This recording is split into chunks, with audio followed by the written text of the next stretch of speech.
reenactment of the water libation held to prepare for the third temple. Now, this is not the first time that they have done this. I believe the very first time that they reenacted the water libation ceremony was that of 2014. That's about as far back as I could find. And this is, of course, performed during the week of the Feast of Tabernacles, known as Sukkot. Sukkot commemorates the 40 years the Jewish people spent in the desert on their way to the Promised Land after escaping slavery in Egypt. Today, the Sukkah is a reminder that only God creates a real sense of security and protection. A sukkah is a temporary hut constructed for use during the week-long Jewish festival of Sukkot. The water-pouring ceremony, or water drawing, was an event on the last day of Sukkot.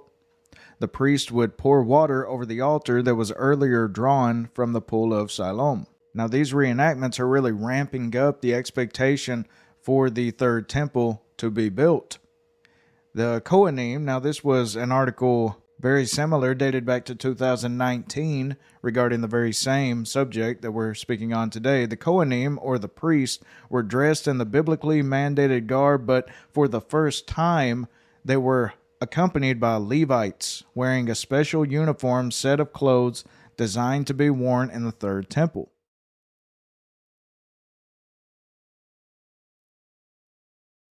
Now, in case you're unaware about the significance regarding the rebuilding of the temple for a third time, well, in the last days, the Antichrist steps into the third temple, proclaiming himself to be God. So it's a very significant part of prophecy. And we're seeing here the desire of the Jews to hurry up and get the temple built.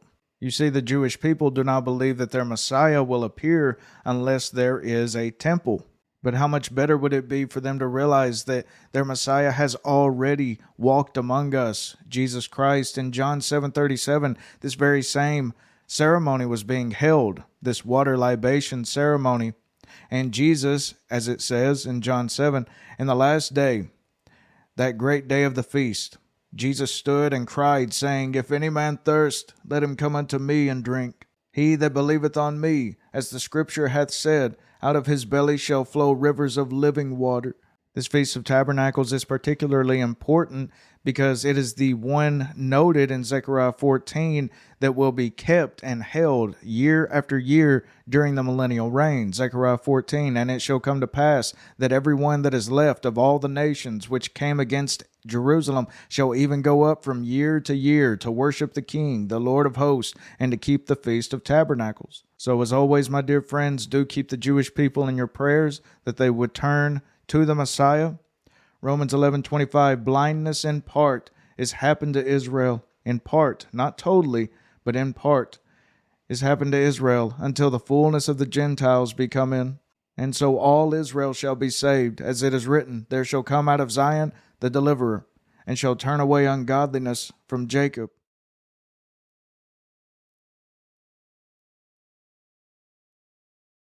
And my friends, if you haven't been shown the symbolism in these feasts in which most gather from it, it's that of these first feasts begin in the spring.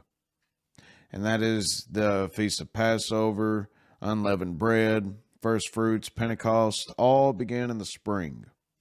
And then we see in the fall, after a time, these Feasts of Trumpets, the Day of Atonement, and the Feast of Tabernacle. Now, of course, the entire story of history since Christ is laid out in these feasts. All the Old Testament was pointing towards these times, and these feasts are perfect showings of this.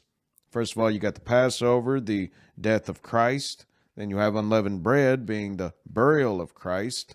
Then you have the first fruits being the resurrection occurring a couple of days after the Passover had transpired. So that's the resurrection on the third day is where most interpret that. And then we have Pentecost, which is the beginning of the church once again. And then we have this time in which we would see ourselves, which is that of the church age, 2,000-year mark. And that's at the time of the summer harvest. And now we see in the fall the Feast of Trumpets, which we view as the rapture. And then we see the Day of Atonement being his second coming.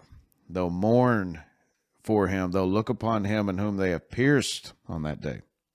And then we see finally the glorious Feast of Tabernacle, in which the tabernacle, representing the place where God resides, being that in which Christ now settles his kingdom upon the world. And once again, in the Old Testament, the primary promise to the Israelites and to the Jews more specifically, is that of the millennial kingdom, how they would be set up and established above all their foes. And that is when it finally occurs, this millennial reign.